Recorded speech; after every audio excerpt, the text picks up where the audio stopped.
Assalamualaikum warahmatullahi wabarakatuh.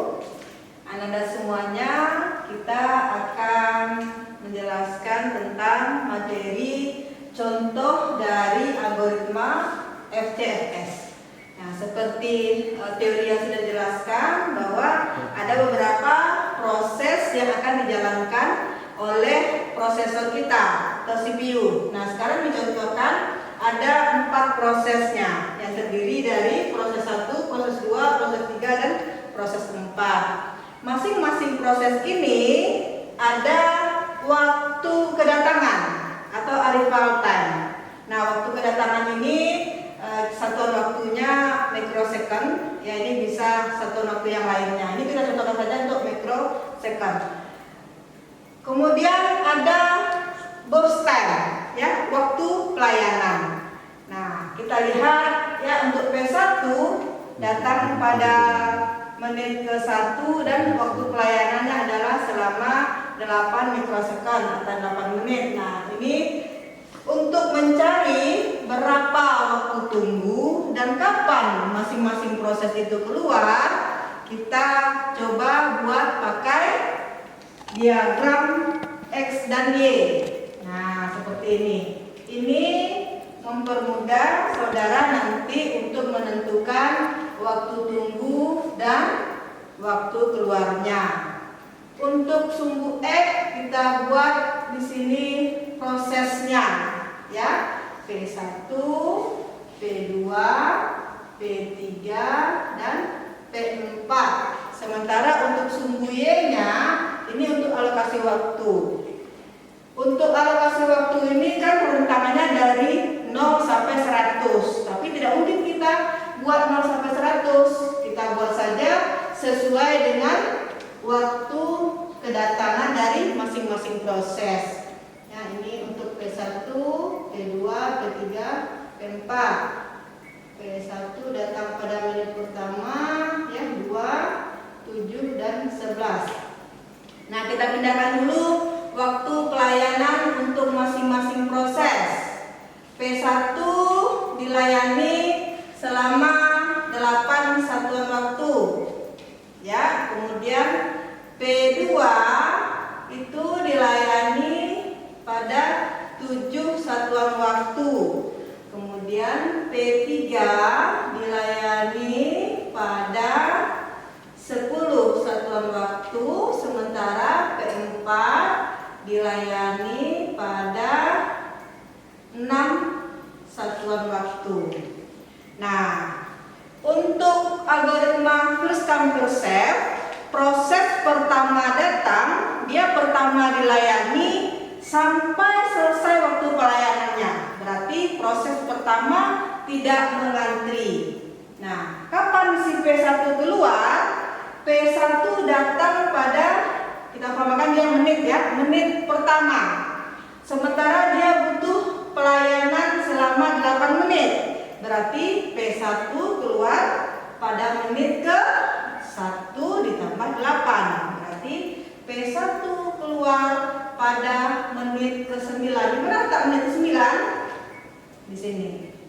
Ya. Ingat, untuk sumbu Y ini kan waktu dari 0 sampai 100. Kalau si P4 datang kan menit 11. Jadi si P1 keluar pada menit ke-9. Ingat, untuk first come first serve, proses pertama tidak pernah mengantri. Berarti P1 sudah keluar. Nah, sekarang siapa yang akan dikerjakan oleh CPU lagi? Tentunya si P2. Nah, sekarang CPU kita sudah berada pada menit ke-9. Sementara P2 datang pada menit ke-2.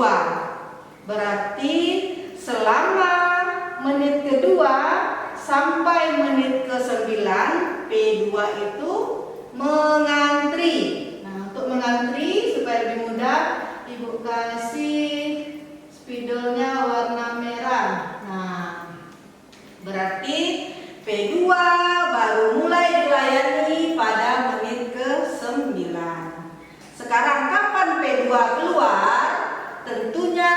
sudah selesai dilakukan pelayanan pada P2 selama 7 menit. Berarti 7 kita tambah dengan 9. Berapa 7 tambah 9? Ya, 16. Ya, 7 di sini menit 16. Berarti P2 sudah keluar. Sekarang masih ada 2 proses lagi yang ada di CPU kita, yaitu P3 dan P4. Giliran P3 akan dilayani. CPU berada pada posisi menit ke-16. Sementara P3 datang pada menit ke-7.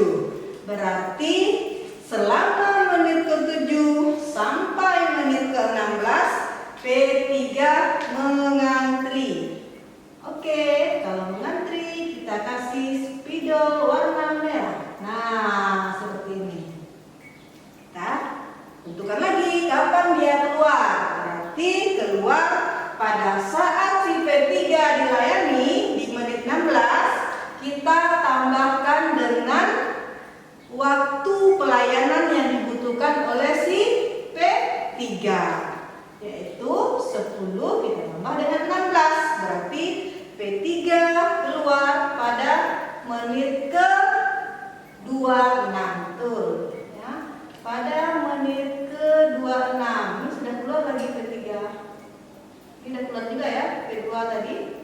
Oke, nah sekarang tinggal satu lagi proses yang akan dilayani oleh CPU, yaitu P4, di mana si P4 ini datang pada menit ke-11. Sekarang prosesor sudah berada pada menit ke-26. Berarti secara otomatis P4 kita mengantri. Dia mengantri dari menit 11 sampai menit ke-26. Oke, kapan si P4 keluar? Tentunya mulai pelayanan pada menit 26 kita tambahkan dengan berapa lama P4 dilayani. Berarti 26 ditambah 6. Berarti jumlahnya 32. Nah, sudah selesai semuanya. Tinggal kita pindahkan saja lagi ke tabel yang sudah kita siapkan. Jadi, saudara ingat ya, waktu keluar untuk masing-masing proses sudah ditandai dengan tanda panah. Tinggal saudara memindahkan ke tabel yang sudah disiapkan. Oke, kita pindahkan bersama. Berarti si keluar P1 pada menit 9, P2 pada menit 16, P3 pada menit 26, P4 pada menit ke-32. Nah, sekarang kita lihat lagi waktu tunggu untuk masing-masing proses. Nah, proses pertama P1 tidak ada spidol warna merahnya. Berarti P1 tidak mengantri. Kalau tidak mengantri, kita tulis dengan 0. Nah, sekarang P2. P2, nah ada ya garis merahnya. Dari menit kedua sampai menit ke-9. Berarti berapa lama dia mengantri? Kita tinggal kurangi 9, kita kurangi dengan 2. Berarti selama 7. Di sini Bu tuliskan ya biar jelas. 9 kita kurangi dengan 2.